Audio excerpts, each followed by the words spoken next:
4-1. I'm dressed in all black. The funeral for the perfect season. I had to go back to new logo. I was on a Kelly Green sprint there for a while. It was going really well till Sunday. Got to switch it up. 4-1. Birds are still on top of the NFC East in the driver's seat, but loss is a loss. It's been a long time since we lost. Stings a little bit. Yeah. You I think that plays a part into how things have been going. I think we've been playing a little like once the wins start to mount, you start playing a little tight. You don't want that loss. Right. So you're just playing not to lose sometimes. Yeah, it got us this time. We'll digest it here. Welcome to episode 9 of Cheap Seats and Cheesesteaks. I am Jay Sensi. I'm joined by Tyler Calvey. And for the first time in over a calendar year, our Eagles have fallen. What's your initial gut feeling on the game, buddy? I mean, if you had me choose what game in the first 5 that I'm okay losing, because you're not going to win them all, even though we joke, like, you lose to a non-conference, non-common opponent, non-division, and in a way like that, where it took, some bad defensive play, which normally doesn't happen, a bunch of missed opportunities by the offense, and then a bunch of weird penalties at weird times that were just, kind of killer. Yeah, I know everybody likes to blame the refs, and I think they played maybe more of a role than maybe they should in a game. I'm not going to maybe ever sit here and blame refs for the loss because I think there's a lot of things that as a team we can do better or do less of, self-inflicted wise, where we should have been in a better position to win that game. But man, once in a while you have a game where you just wonder if there's some outside influence. That'll probably never be proven otherwise, but that was one of those games where you almost wonder at those particular times, those very gray area, either penalties or pickup flag penalties that really have an impact and an outcome on the game. It sucks, but like you said, if you're going to drop a game, dropping it that way makes it a little bit easier to swallow. And we move on. We got things we got to work on. But what was the most surprising of those penalties, or the most frustrating, if you will? Couple. The intentional grounding, only because they called it. They didn't officially announce it. It was not. That was a weird. And that was the timing of it was huge. We would have got the ball back with a bunch of time to go and, go win the game. At that point, we're only down 1 point. Right. So it's a field goal game. That one was rough. And then the Zach Bond. Yeah. The Zach Bond, I mean, I went back and watched the intentional grounding replay. And I think Tony Romo was saying he would have kept it there. Gene Sarator was like, nah, there's a guy in the vicinity. But he's like, he's in the vicinity, but he's 10 yards. So he's like, what is in the vicinity? I think we got to define that. He's like, well, if the receiver's coming back, but the receiver wasn't coming back. The receiver was going towards the sideline. Yeah. He was not reversing his course. He wasn't even looking at him. No. So, I mean, I think we need to know what is in the vicinity mean, because 10 yards to me is not in the vicinity. That's 30 feet. Yeah. And, that's a whole first down, right? Yes. And in the game of inches, 10 yards away. But also my thing was it didn't even get back to the line of scrimmage. It wasn't right. The receiver was in a route. It didn't even get back. So that was frustrating. But the no strip sack gave up 3 points early.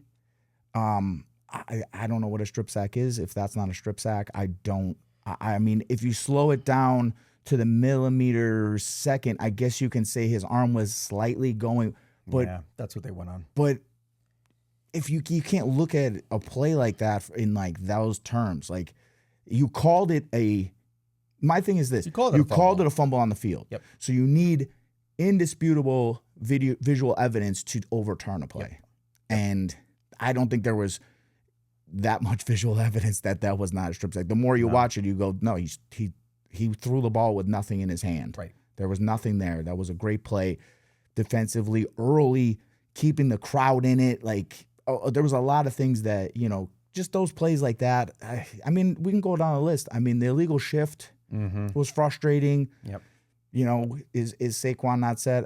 I guess, yeah, I guess. But, Jalen makes a great play, 4th and 4, and you have to punt it back instead of, yet again, we catch that ball, that play stands, we're in field goal range with under 6 minutes left or under 7 minutes. Yep.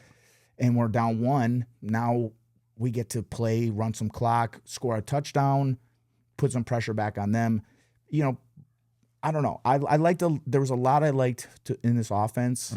That Jalen was orchestrating. That play to Saquon Barkley, he set the table. Yep. And I think that's what they're talking about. They need the play in earlier, so Jalen can check into the best play, and that's what he's been doing. Even last year, during that playoff run, in that divisional game, like he checked to a couple runs that turned into big plays, and he did that all year long. But this is a new coordinator. The marriage is still working itself out, but there's a lot of good stuff, and we had a lot of opportunities for explosive plays down the field that we just didn't get. The one we missed to A.J. Brown, that sucks. I don't think it was like A.J. Brown being pouty or anything. I think the way the play developed, it was late. I think he just thought the ball was gone or it's not coming to him, so he kind of just pulled up a little bit. So we get that. The Jahan Dotson, beautiful throw by Jalen Hurts again on the sidelines. He catches it, his pinky toes out of bounds. We just missed out on a couple explosive plays that usually if we get those, we get that defense on tilt and then the run game. But my biggest concern is not the play calling at this point. It's the offensive line. Yes. Like we just can't run a simple run play at this point. Like before that 4th and 4, we ran the ball with Saquon to get tackled for like a 1-yard loss. It was just, there's something wrong. No, the running game is not working. But offensive line, offensive line in general. Yeah. Lane Johnson's been banged up every other game. Dickerson's not healthy. No. I worry about Cam Jurgens if he's 100% off the back surgery. So that's where I am. And then flip side, the defensive line, they play well. The tackles we have, Jomo, Jordan Davis, Jalen Carter, all playing well. Can't get pressure on the quarterback like that. We can't get the sacks we need from the front 4. Right. We have to bring blitzes and pressures, and that's my biggest concern. We need Nolan Smith back big time. Yep. Yeah. The defense was a little disheartening, giving up those 2 touchdowns in the 4th quarter. So uncharacteristic. But we need pressure. Yeah, we live off pressure. That's our MO. And if you're going to be good quarterbacks in this league, you have to be able to get pressure with your front 4. You can't always come with the blitz because the good quarterbacks will start eating that up. 100%. Even though I give it, Vic is doing a good job at scheming it and bringing exotic looks. That strip sack was Cooper DeJean. Yep. So, giving different looks. Yeah, it's going to be interesting. We need Nolan Smith back. We need a resurgence of this pass rush. That's going to be big. But listen, I'm not stressed about this. We have a good stint in our schedule coming up. Yep.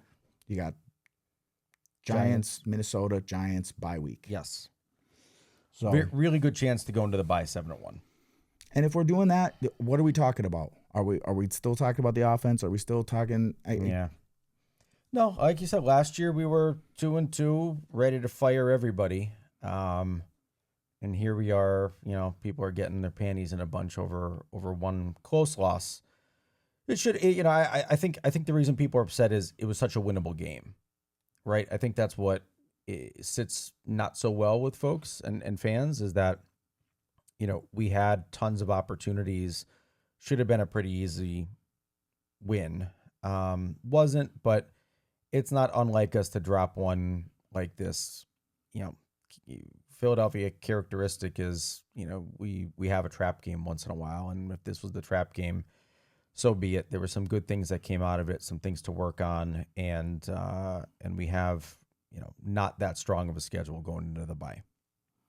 Yeah, but I would say that this wasn't a trap game. This was a tough AFC opponent. I mean, Yeah. most of the people and the professionals and the experts loved the Broncos coming into this year. Yep. Their defense is really good. Not a lot of defense is names, good. but I think they lead the league in sacks and pressures. And if you do that, you have a chance. And then you also have the reigning defensive MVP, best cornerback in the league. You get to shut people down. Yep. You take away their best weapon on the outside, and you bring pressures and blitzes, and that was a good team. Let's not losing all this with the penalties and stuff. Bo Nix was making plays with his legs, extending plays. Those rollout plays killed us. His ability to put stress on the defense with his ability to extend plays with his legs. Yeah. I mean, they made plays when they had to make plays. Yep. Like even that one play with Quinyon Mitchell in the fourth quarter where that last drive. He got like armbarred. Yeah, like he was there. That's a breakup. Most of the time, they just made plays. Like that's the thing too. We weren't making plays or letting opportunities slip between our fingers, getting a couple untimely penalties. But that's where the intentional grounding was so crucial for us because that broke up their rhythm with a bad call or whatever. Like, so we needed that because they were moving, and in the second half they really got in their rhythm, and I don't know. I mean, I'll tell you, we almost pulled it out though. Devontae almost caught that, if you want to call it a Hail Mary, right? He almost caught that ball. And Jalen, did you see how fast he made it to the end zone? Yeah, he was trying to catch it if they off the tip. If they volleyballed it back. Yeah, that would have been something. Oh, that would have been so good. That would have been something. That would have been amazing. Of all the weird ways we've won games this year, it would be par for the course. But that's where, again, the Zach Bond play, our defense did stand with about 2:30 left in the game. And that penalty just extended that drive and allowed them to run a bunch more clock to where we get the ball back with under a minute or barely a minute. Yep. And then, Jalen takes the sack right off of that. So... But yeah, I mean, I have no doubts in my mind in Jalen Hurts when if we had 2 minutes and 30 seconds, we go down and we probably score a touchdown there. Yep. Yeah, we can't feel too bad. Got a lot of positives, and we go on to the Giants.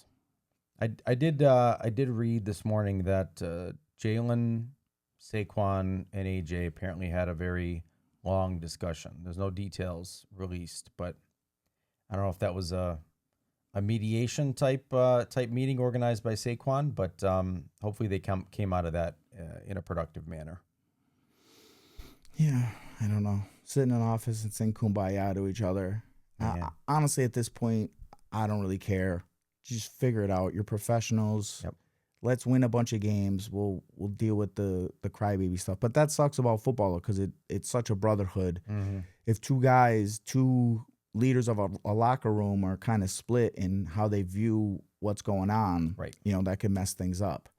But I mean, if it turns out that it is the timing of getting the play in, I mean, that's something I think should get better, right? If it's a Patullo thing, and he's just a little green, little inexperienced at calling plays. Arguably, we should, as the weeks go on, flush out all those different scenarios in which he's got to make quick decisions on getting the play in. If that's the case, man, you got to imagine that's got to be a much easier thing to fix. Make a decision and go.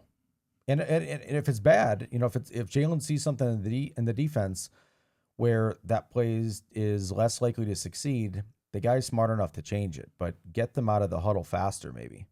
Well, yeah. Well, that's what they put a ton more on Jalen's plate this year. Last year they started it. They were talking when Jason Kelce retired, they were saying Jalen now has to set the protection now for the line. And now as the year went on, it was setting the line, the protection. And then, obviously every quarterback, you always have a check out of it. You see a good run, you have a pass play called, and then there's the, kill, hand the ball off and run. Last year we're doing that and we had the numbers and Saquon's busting 50-yard runs. Yep. And that's something this offense and we've always had. We rely on explosive plays to get things going. Last year, it was coming out of the running game a lot of the times, right? Yep. So we had a couple explosive play opportunities this week because they played some man-to-man more so than everybody else. Everybody else was just playing zone. Right. So with that, this is similar to, okay, this is my take on Jalen Hurts and the offense. Every year something happens where, it changes how the offense's production goes. Last year, I don't know if you remember, but the first couple of weeks of the season, they were talking about 2 high safeties. They were like, we got to get rid of the 2 high safety. Like, people were actually saying, like, we can't run 2 high safety because the passing numbers were so low for the first 5 weeks last year, right? Do you remember that? Yep. They were talking about that. And then as the year went on, you figured it out. You started to attack it, systematically. Right. And I feel like that's what's been going on with us. They're playing shell on us to not let us hit explosive plays. Most of the teams we played so far were a ton of zone coverage with 2 high safeties or even cover 4. That's what we run most of the time. Look, a 2 high safety, cover 4. We don't give up big plays. Right. Smart. It's a smart way to play. But with that, sometimes your quarterback's going to have to throw for 135 yards and be super efficient and just check things down and take what you can get. Yep. This game we had, even against the Bucs, we had some big opportunities with the pass game because of they were blitzing and they run more man. This week they ran a ton of man. Jalen should have had 300 yards. Yep. There was a couple plays that were called back or didn't happen, but if we connect on them, he has over 300 yards passing. Yep. And then what are we saying? We'll say Quan only got 6 carries, but people, this is how the game goes sometimes. Sometimes you hand the ball off 25 times and it's the run game. Sometimes you got to throw the ball 30 times. It's the pass game. And I thought the way we played this game, we get one stop, one more explosive play. This game's kind of... It's a very different game. Yeah. So, I hate to be a Micah Parsons, but you take away like 6 or 7 of their plays that were good. No, but like I said, there was a lot of good. And it's weird that I'm listening to like other sports media and it's all like doom and gloom, panic. Fire Patullo, like that's what gets people on the air. That's what gets people on the air. But it's Philly people buy into it too, though. Yeah, because we love to bitch. Yeah, that's just, the Philadelphia thing to do is, and I think that's what makes us a little bit different from other. I'm not calling us media, but people that talk about the Philadelphia Eagles. Eagles fans in general. Yeah, we tend to look on the bright side and find the good. Even in a pile of bad, where most Eagles fans will find anything wrong. Yeah. We could blow out a team 50-0, and they're going to complain about something. That's just Philadelphia Eagles fans. Yeah, no, that's true. That's true. And in Philly, just media, and they buy into it. WIP, or you're going to fire Patullo today. Like, dude, I'm not ready for that yet. I think a lot of them were maybe a little salty coming off of the Phillies loss too. So they were already having a bad weekend, and then we rolled into the Eagles. But and that's what makes you and I so different. We're not Philly sports fans. Like some of these Eagles fans are Philly sports fan by proxy. Like they're actually Phillies fans, and they are Eagles fans too, or vice versa. Like I don't give a fuck about any team, other team. No, Eagles football. I don't care about baseball. Don't care about hockey. baseball. I've never watched basketball in my life. I would root for Philadelphia in general if they were a contender, right? But like, I'm not upset that the Phillies lost. I don't give a shit. I care. But I am upset that the Eagles lost. For sure. Yeah. But with that said, if we have to sacrifice the Phillies for another Eagles Super Bowl, I'm for it. Oh, I have no problem with that. Yeah. No problem. A lot of people might, but you know what? I don't care. Listen, there's no way. Listen, Philly fans, it's one or the other. You either get a World Series, you don't get 2 because they can never recover from the damages that we would cause if we had 2 championships in 1 year. Correct. Like they'd still be rebuilding all the shit you destroyed from when the Phillies won the World Series. By the time the Super Bowl, they'd be just like, it'd be like a comedy sketch. They would just be putting up a plain glass window and walk away, and then go Birds and fucking throw a brick through it, like light a car on fire. Yeah, so I love Philadelphia. I love it too. It's great. They're great. It's a great sports town. But like I said, I'm an Eagles fan through and through. I watched a little bit of the Phillies game, but I am an Eagles fan. I'm Eagles football. Used to root for the Chicago Bulls, but I don't watch basketball much anymore either. So, but yeah, I love it. I love Eagles football, and I feel like we got to finish this stint here though. Mm-hmm. Gotta make a statement. I'm glad we get to play. Normally, short weeks not a good thing. Guys banged up and stuff. I think they want a game now. I think that's a good point, right? It's you got to forget quickly. Yeah. In this situation, right? Because you're already getting ready for the Giants on Thursday night.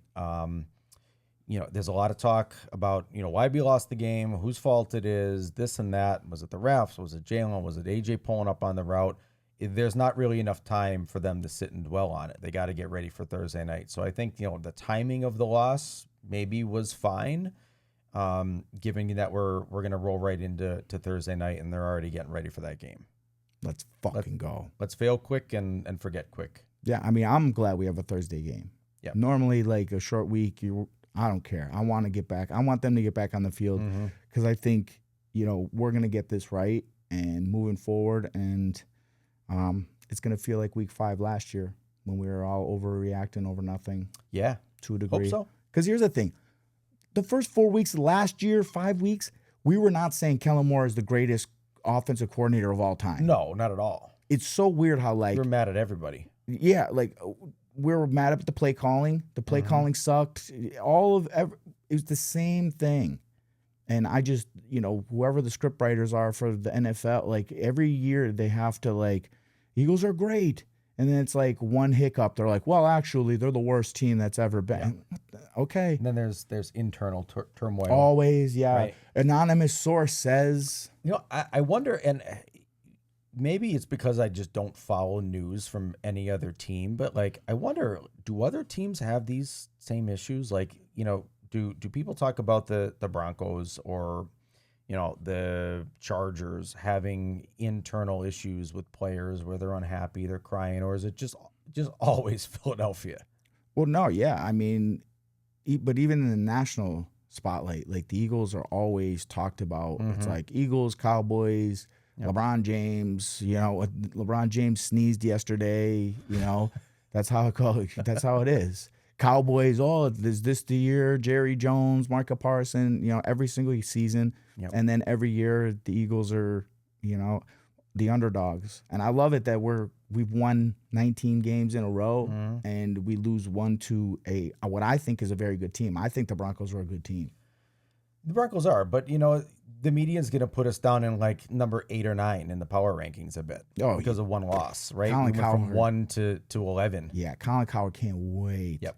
But which though the Bills lost 2 and they'll stay at 1. Yep. You know what I mean? Yep. So this is that's how they listen. No one likes us. No one likes us. No, literally no one likes us. Everybody loves Josh Allen. Nobody likes Philadelphia. Yeah. With no respect. No, Jalen Hurts, could win a Super Bowl, play amazing in another Super Bowl, outduel Patrick Mahomes every chance he gets. Yep. And then you get a guy like Josh Allen who loses to Patrick Mahomes every time they play each other and they still love him. I don't know. I don't know what the benchmark is for good quarterbacks. I don't know what a strip sack is anymore. I don't know what a late hit is anymore. It's a different league, baby. The no fun league. No fun league. Yeah. It all started with the celebrations going away. Fun went down from there. It's terrible. All right, you want to talk about Giants? Yeah, let's go. So they got banged up by the Saints. That was their first win, right? Yeah, I believe Saints. So. Yeah. Giants, I don't think are a very good football team. I expect to win. Obviously, it's a rivalry, but we seem to play the Giants better than any of the other NFC teams, at least in recent history. You got a score? 45-0. No. Okay. No. Yeah. I think we score over 30. 31-13, something like that. I think we go up 2 scores in this one plus, and I think we keep it. I think our defense will, unless this is the Scatterboo game. Oh, God, I hope not. No, I hope not. I was going to go 27-13. Okay. A little more low scoring. 37, yeah. I don't know. I feel like we're due for a big game, and I feel like a lot of the stuff we've done in the early part of this year is set up our plan Bs on these plays. They looked real plain and bland, and then this week we started to look to take big shots and big chunk plays, and I think we land them against them. Be nice. I would love a little blowout after this loss. I mean, after these fucking first 5 games, I could use a game where I'm not sweating the fourth quarter. Mm-hmm.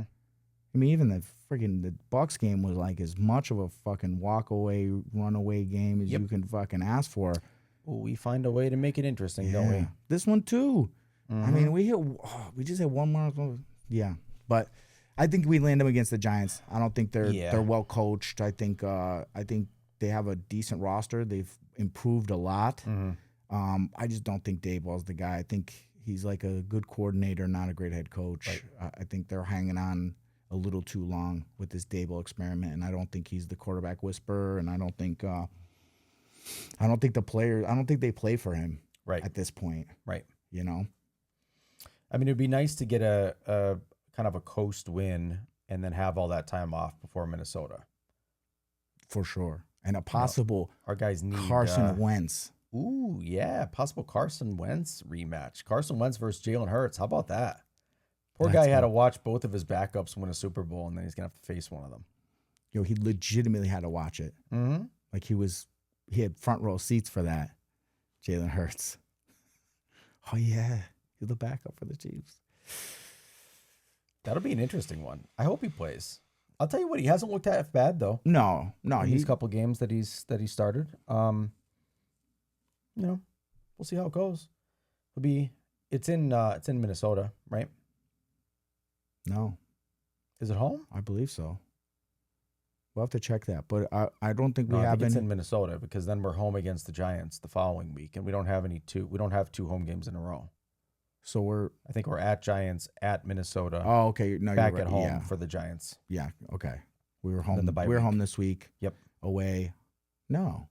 So away. I think it's away. Oof. Yeah. All right. That's okay. The Giants we don't have to travel far. Yeah. But I mean, you don't have to. I mean, yeah, you don't have to. 2-hour ride up the road. Yep. That shithole. Meadowlands. New Jersey. We've never been to a game there. No. We should go one year. No, actually I did. I went to a preseason. Oh, did you? I went to a preseason Ravens Giants game. Giants. Okay. Yeah. Okay. Yeah. Imagine New York team playing in Jersey. Technically, the Bills are the only New York team. And I think they're close to Canada. And most New Yorkers want to claim the Bills now. Right. They're like that. Yes. Yeah. The other 2 are in the toilet. Yeah. The Jets. Imagine being a Jets fan. And that's why, like, the impressiveness of the Eagles franchise, since we've become, conscious fans in, like, the late 90s, early 2000s into now, I mean, the sustainability of them moving off of coaches, moving off of coordinators, and moving off of quarterbacks. Yep. And to be able to be competitive the whole way through. It, like, the Miami Dolphins are still looking for Dan Marino. Right. 30 years later. Like, there's a lot of teams. Like, Drew Brees ain't walking through the door in New Orleans anytime soon. So, like, to lose a quarterback, but also to lose coaches, but also, like, we lost Andy Reid, who now is considered one of the greatest coaches of all time. Yep. He was an amazing coach for us. One of the best to not win a Super Bowl at that time. For sure. And, we move off of him. Chip Kelly's a disaster. We move off of him. Doug Peterson, move off of him. Nick Sirianni. And then you just look at coordinators. We've lost Frank Wright. We lost Shane Steichen. We lost Kellen Moore. Like, people don't talk about that. Defensive coordinators. We go from Jim Johnson, who was amazing. We had Sean McDermott, didn't work. And then, Juan Castillo at one point. Yeah. Yeah. Like, and to be able to, like, get off and get back on, and Brian Johnson and the whole whatever, I forget who it even was. Matt Patricia became our defense coordinator 2 years ago, but I forget that wasn't good. I forget who the guy was that they made defense coordinator. He was like, it doesn't matter. But the way we move off of things, and like I said, the Browns never had a quarterback who can lead them anywhere. Like, to be able to do what we've done, the front office just doesn't get enough credit. Yeah, I mean, most teams, like you mentioned, the Saints, right? They just collapse as a franchise after losing a coach and or a quarterback, right? And they go into the dark ages for 2 decades before they become something again. Look at the Browns have never had a team And here's the thing about the Saints. They were in the dark ages before Drew Brees and Sean Payton. Definitely. They were the Aints. Yep. Like they won their first playoff game in like 2001. Mm-hmm. Crazy. So, yeah, the Eagles' ability to do what they do, I don't think, that gets enough credit. And that's why, as an Eagles fan, a lot of times I shut up and I want to, trust the process because I feel they've done a good job. How about Mailata doesn't get enough credit? Right. You draft a rugby, player from the international kind of swap deal for nothing, and he sits for 2 years, and you develop him into a all-pro type left tackle. Like, that's nuts. Like, that stuff doesn't happen for other teams. Like, that's very rare. Like, yeah, you can draft a guy in the 6th round who played football his whole life, and he wasn't projected to be great, but he's great. Right. But he played football his whole life. Yep. Like, to turn a rugby player who'd never put a helmet on or pads, and to develop him, to have the patience and cap space and all the things that have to go into being able to keep that guy for 2 years, develop him into what he is now. You hit on Elaine Johnson with a top 5 right tackle pick, and he stays, but all these other guys, Mekhi Becton was a bust. Yeah. And we moved him to right guard. He was a bust at left tackle. We moved him to right guard and figured a way out. So, long story short here, we're 4-1. I trust the process. Oh, yeah. For real, because we should trust the process. We might be the best run franchise in the league. If not top 3. Yeah, it's hard to debate that. Yep. And it's ever since Lurie got there. Exactly. And good for him. How about his investment? I was reading this the other night. He paid $185 million, which pretty large sum of money I think it was 94. Yeah. It's franchise is worth $8 billion. Yeah. That's a pretty good return. And how about this? It. And how about this? 94 he bought it? 94. In the 2004-2005 season, we're in a Super Bowl. Yep. So go, and before that, competing for one in the early 2000s, 3 years in a row. Oh yeah, well, yeah, of course. The NFC Championship berths, yeah. Within 10 years, we're competing for a championship. Yeah. Rarely done, especially where we were during that mid 90s, like early 90s, really good teams. But once Reggie White bounced and Randall Cunningham kind of wound down, and he ended up going to Minnesota and stuff like that. Like, it was a dark age for the Eagles, and then they switched from the Kelly Green to the midnight green. Yeah, but it was different. It was back like then. teal. Oh, it was. I have one of those. Ugh, with the black and white stripes too. Oh, I was so mad. That was maybe Jeffrey Lurie has hired a lot of really good people in his tenure. Whoever designed those fucking uniforms was not the best hire. They've gotten better. Yeah, they've gotten better. They've gotten way better. Yeah. Still don't love them like they love the Kelly Greens. Right. And they'll now never will. But that first incarnation of them, like, I just remember like Irving Fryer wearing them, and like it was just so like diarrhea green. I sent you that thing on Instagram because I think it was Mitchell and Ness released like a re-release of a couple players. I think McNabb, and somebody else in that shade. And I mean, you couldn't pay me to wear that color. Yeah, well, no, I think when McNabb got there though, they changed over changed it a little bit? into almost what we have now. It was still a little darker, but that first incarnation where we had the black and white stripe on everything, it was it looked like diarrhea green. It looked like it was just not. It was not a very flattering, and the logo. I mean, I've learned to love it. That's how much I love the Eagles too. Yep. I hated their uniforms for years. My dad would buy me I'd be like, Dad, don't buy me jerseys. Buy me a hoodie. Yeah. Buy me a black hoodie with that logo on it. For years, that's all I would purchase. I would not buy anything with that green on it. I hated the green, but I still love the Eagles, and I stuck with them. So, and then they brought back the Kelly Greens, and let's go. We're trending in the right direction, and maybe get those back. Actually, the black jerseys came, and I was like, yes. The black are nice. I like the black. Yeah. The black helmet? Oh, a black helmet nice too, yeah. I like that. But I'm saying once they brought the black jerseys for the first time, that was during the McNabb era. I think one of the first times I remember consciously wearing them was against Baltimore when T.O. catching a pass, and doing the fake Ray Lewis in the end zone in the black jerseys. I was like, here we go. Let's go. Good times. Good times being an Eagles fan. Dude, the future's bright. Yeah, I'm feeling good. Bright. I'm not hating. I'm not hitting the panic button just yet. You know, we got it. The injuries got to stay at a minimum, and we got to figure out the offensive line. But hey, man, go Birds. Go Birds. Well, go Birds. Coming up on the Giants. Hopefully, we see you with a win at 5-1 next episode. Till then, go Birds, dickhead. Go Bird, dickhead. Fly, Eagles, fly on the road to